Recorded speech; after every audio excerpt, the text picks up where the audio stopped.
Hi, everyone. Welcome to Culturally Booksmart. My name is Shauntea, and thank you for watching my very first episode.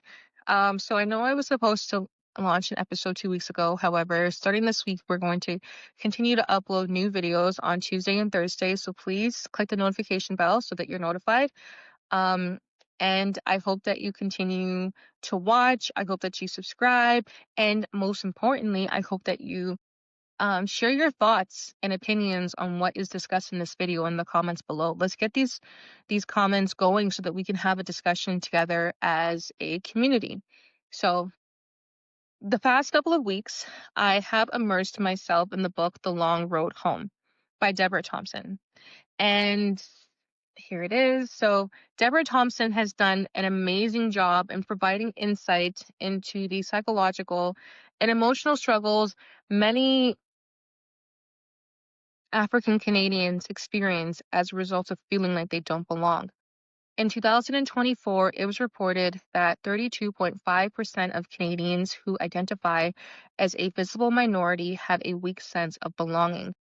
After reading this book and reflecting, I realized that Deborah Thompson provided insight into the question, why do 32.5% of visible minorities in Canada feel like they don't belong? Through the book's theme of time, the falsities of Canada's exceptionalism and underrepresentation. Now, let's start by exploring how Deborah provides insight to this question through the theme time. So, to frame the peculiarities of belonging in Canada, she memorializes the historical presence of Black communities in Canada, and I quote, Black communities in Canada are both very old, predating Confederation by more than a century, and very new, growing exponentially in the mid to late 1990s.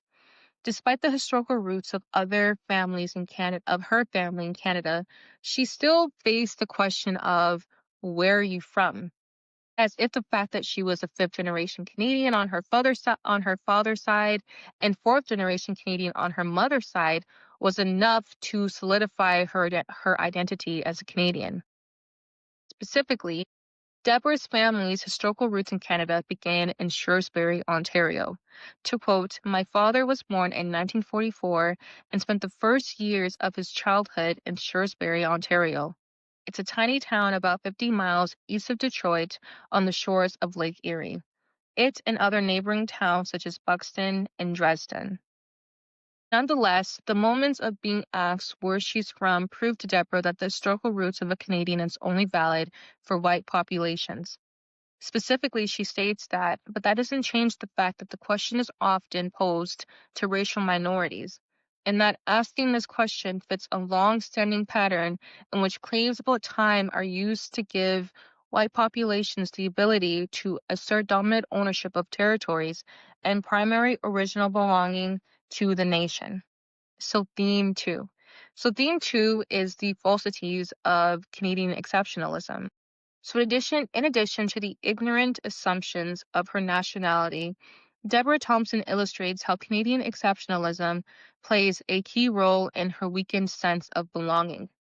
So what is exceptionalism? Exceptionalism is the perception or belief that a species, country, society, institution, movement, individual, or time period is exceptional, unusual, or extraordinary. This idea has propelled Canada's marketing of being a country that is inclusive, multicultural, accepting, welcoming, diverse, and historically a safe haven for African Americans compared to other Anglo-founded nations. However, Deborah refutes this idea and states slavery in British North America, what we now call Canada, was much smaller in comparison, but still objectively horrific. So Deborah Thompson says that no matter the size of slavery in Canada, it was inherently inhumane. And I quote, it steals children from their parents, punishes the enslaved for forming bonds of friendships or intimacy, extracts and exploits the labor of the unfree, and operates under the constant, relentless threat of violence and death. So though even though Canada is not branded as a country that had slavery. Unfortunately, that was the reality.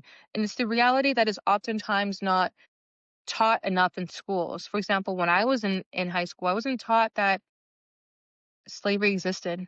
I was never taught that um indigenous peoples went through inhumane treatment in residential schools.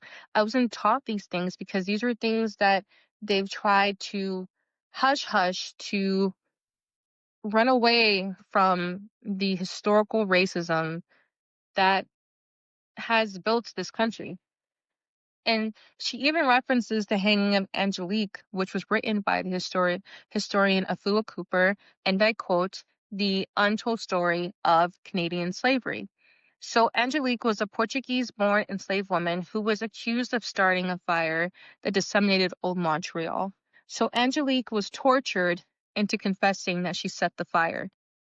And in addition to stories like Angelique, many indigenous peoples also too were enslaved and attempted to run away from their captivity or die young.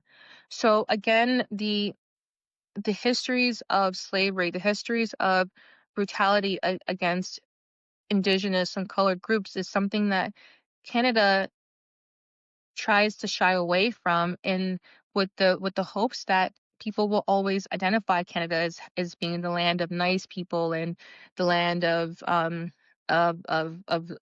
land where slaves came here to seek freedom, right? So, and what I also want to stress too is that Canadians slavery in Canada was very similar, even though it was smaller in scale, because slaves in Canada were also not given freedoms or rights like the slaves in America. Um, and it's this realization of the falsities of Canada's exceptionalism of being free and of being welcoming and being multicultural and being is deemed false, and this is deemed and this realization of it being false actually started with Black loyalists, which Deborah Thompson points to, in which she states that Black loyalists chose to leave Canada, once described by French explorer Jacques Cartier as the land God gave to Cain to seek a better life than the lies that the British Crown had offered. So, in addition to this, Deborah also refused Canada's branding as a result of Canada's historically racist immigration system. 1. The Immigration Act of 1910 provided the federal government, the federal cabinet, with more discretionary powers to prohibit the entry of any immigrant deemed unsuitable to the climates or requirements of Canada. In 1911, Prime Minister Wilfrid Laurier prohibited any immigrants belonging to the Negro race. These immigration controls meant that Black populations of Canada in Canada remained low and steady throughout most of the 20th century. However, in 1967, this changed as a result of the immigration policy having a point system where priority was given to people who spoke English and French. So anyone who was able to speak those two languages or those one of those two languages were given priority in terms of were given priority to immigrate into Canada in order to contribute to their economy. So again, it's this theme, it's this realization that Canada did have slavery, even after the slavery, that historically, once this realization was realized, that a lot of Black slaves and Black loyalists actually left the country because they realized that they weren't going to receive the social and economic freedoms that they hoped for and aspired for. And I also want to place emphasis on one thing in which Deborah Thompson stated that Pennsylvania, Massachusetts, New Hampshire, Rhode Island, Connecticut, and the territories claimed by the Northwest Ordinance of 1787 abolished slavery long before Upper and Lower Canada. So again, it's this realization that slavery did exist, economic freedoms and social freedoms were not given to Black people, and may hinder Black people from being uplifted socially and economically, proves why 32.5% of these people feel that they don't belong in Canada. So the final theme that provides insight into why 32.5% of visible minorities don't feel like they belong is the author's struggle with underrepresentation. Specifically, Deborah Thompson states that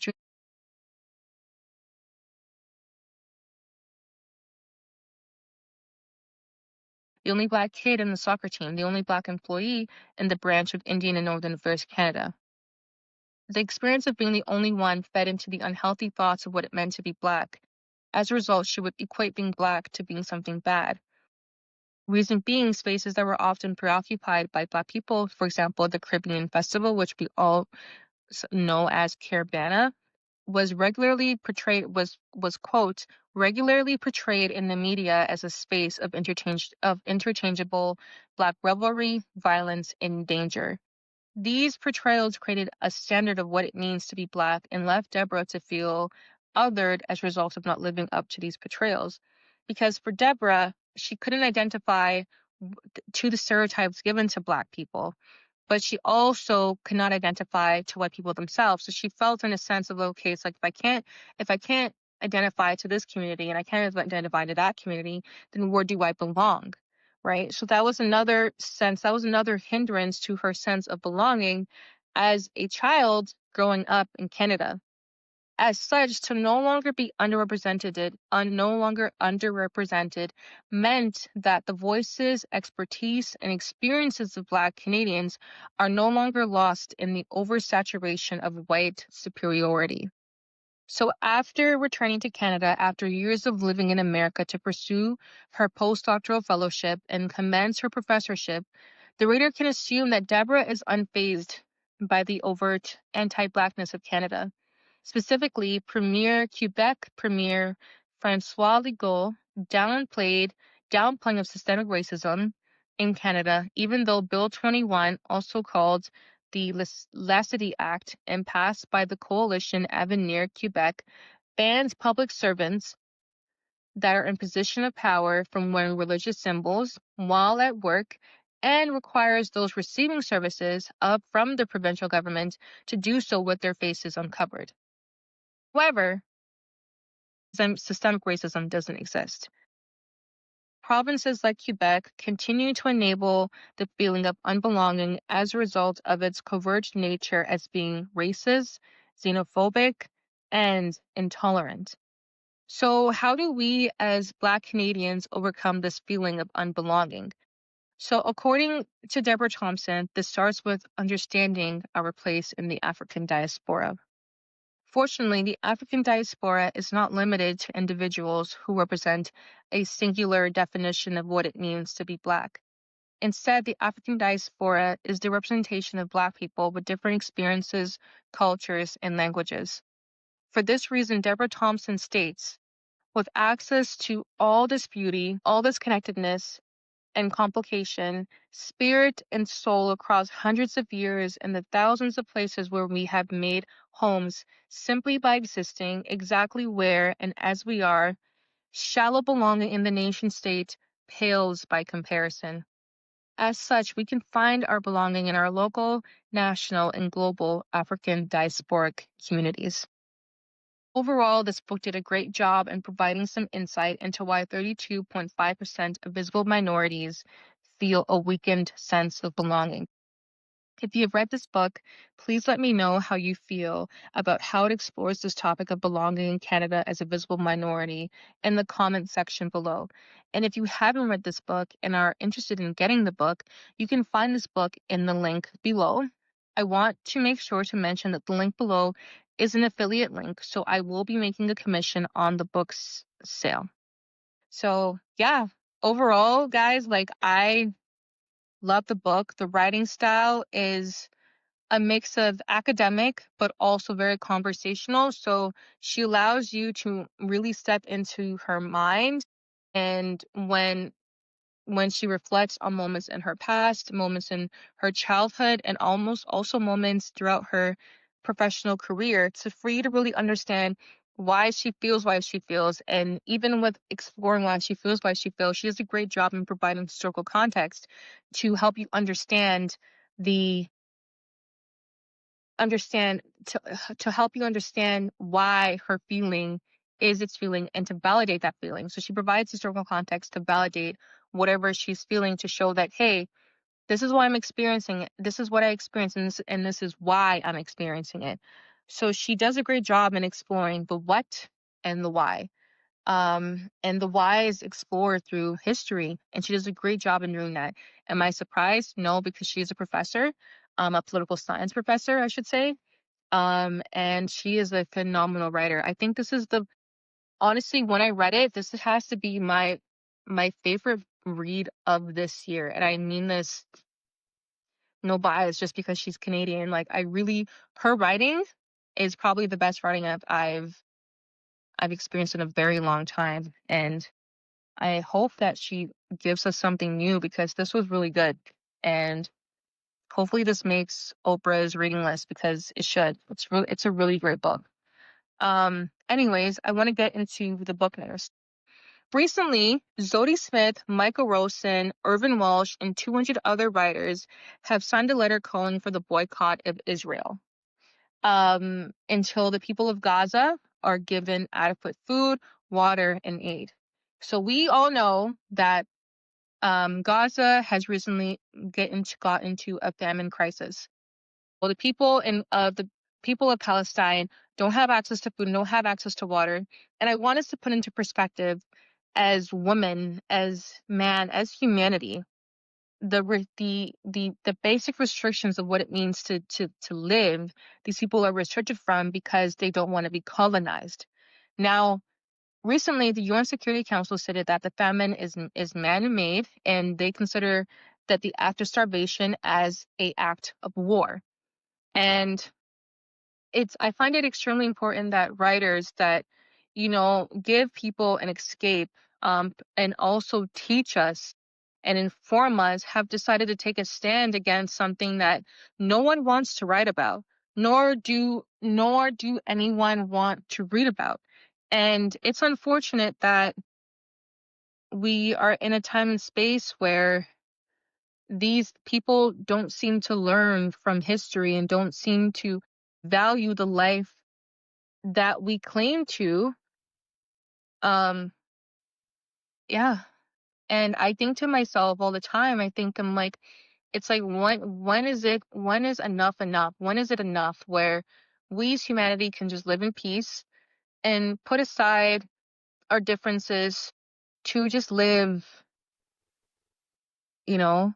And I'm happy that these writers actually had the courage to, encourage political actors and these governments and even people who love their work to also take a stand against this, because at some point this is inhumane for kids, children, mothers, fathers, just people in general not having the necessary things to live. So I'm really happy that Zodi Smith and Michael Rosen and the 200 other writers decided to write a letter to boycott the country of Israel.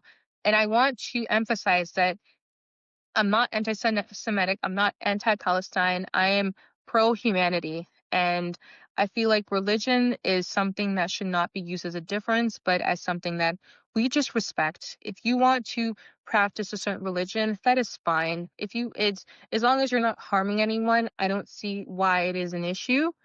And I don't want anyone in the comments to have any sort of anti-Semitic rhetoric. Sorry, I don't want anyone in the comments to have any anti-Semitic statements or anti-Palestinian statements. I met amazing Jewish people in my life. I've met great Palestinian people in my life. And ultimately, we as humanity need to have a standard of when we are in situations of disagreement. And we need the art of diplomacy really needs to be something that is a focus for the United Nations, for G20 countries, for countries that are part of the United Nations. The question is, how do we resolve issues without having to resort to war, without having to resort to inhumane treatment? These are the things that need to be placed, that need to be focused on. And yeah, and a great way to start is through writers in which they decided to write a letter in opposition to it, into academic institutions where professors try to instill these values into their students of how can we, you know, as humans, whenever we have disagreements between nations, how do we explore these disagreements through diplomacy, through negotiation, through peaceful resolution. And I think it's a great way for these authors to start that conversation. So yeah, like many of you guys, I don't want to read about people having to starve and die. I want to read about things that make me feel happy, things that inspire me, things that make me feel great to be human. And seeing these things in the news don't make me feel great to be human. To me, it feels very embarrassing. So hopefully we can learn from it. And I just hope that more writers like these courageous individuals also speak up and say enough is enough. We're not anti-Semitic. We're not anti-Semitic. We're not anti-Palestine. We're pro-human. And how can we resolve this issue in a humane way? And that's that. Anyways, guys, thank you so much. It's now, I know everyone has things to do. So thank you again. If you guys want to add any comments, add it. I would love to start this conversation on how you guys feel about the topic, how the book explored the topic, and I would just love to speak with my people who are part of this community. So, anyways, I hope you guys have an amazing day. Keep smiling, stay happy. We're all in this together, and yeah, I'll see you guys on Thursday for another book review. Bye.